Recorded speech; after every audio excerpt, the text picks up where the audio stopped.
இன்னைக்கு நம்ம ஸ்க்ரீன்மேட் சேனலில் டைரக்டர் மாரி செல்வராஜ் இயக்கத்தில் வெளிவந்திருக்க வாழை படத்தை பற்றி பார்க்க போகிறோம்.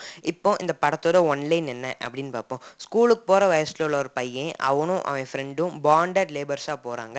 அதை அவங்க விருப்பப்பட்டு போல, ஃபோர்ஸ் பண்ணி தான் தள்ளப்படுறாங்க.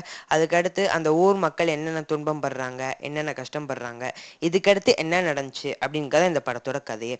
இந்த படத்தில் 2 கேரக்டர் காமிக்கிறாங்க. அதான் படம் ஃபுல்லாக ட்ராவல் ஆகுது.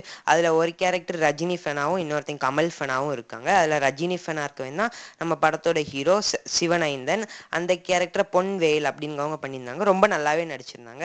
அப்புறம் கலையரசன், அவங்க இந்த படத்தில் கனி அப்படிங்கிற கேரக்டரும் பண்ணியிருந்தாங்க. அவரும் ரொம்ப நல்லாவே நடிச்சிருந்தாரு.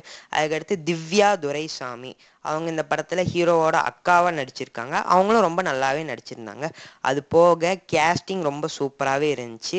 நிக்கிலா விமல், அவங்க தான் இந்த படத்தில் டீச்சர் கேரக்டர் ப்ளே பண்ணியிருக்காங்க.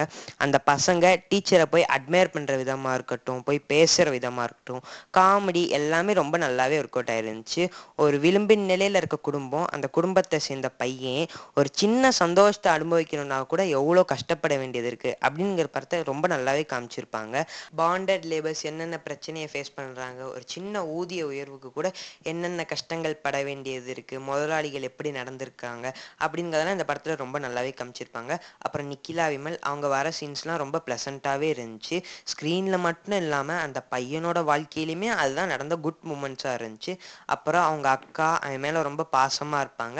அதுக்கடுத்து அவங்க அக்காவுக்குன்னு ஒரு லவ் ஸ்டோரியும் இருக்கும். அதுவுமே ரொம்ப நல்லா இருந்துச்சு. அதுக்கடுத்து சந்தோஷ் நாராயணன், அவர் தான் இந்த படத்துக்கு மியூசிக் டைரக்டராகவும் இருந்திருக்காரு. அவர் போட்ட மியூசிக்காக இருக்கட்டும், பாட்டு எல்லாமே ரொம்ப சோல்ஃபுல்லாக இருந்துச்சு.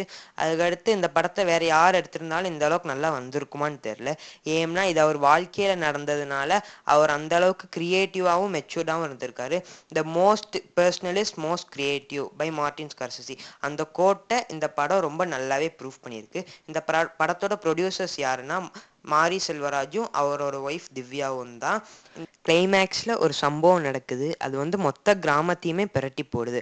ஒரு உண்மை சம்பவத்தை எந்த அளவுக்கு பிரதிபலிக்க முடியுமோ அந்த அளவுக்கு இந்த படத்தில் ரொம்ப நல்லாவே காமிச்சிருக்காங்க.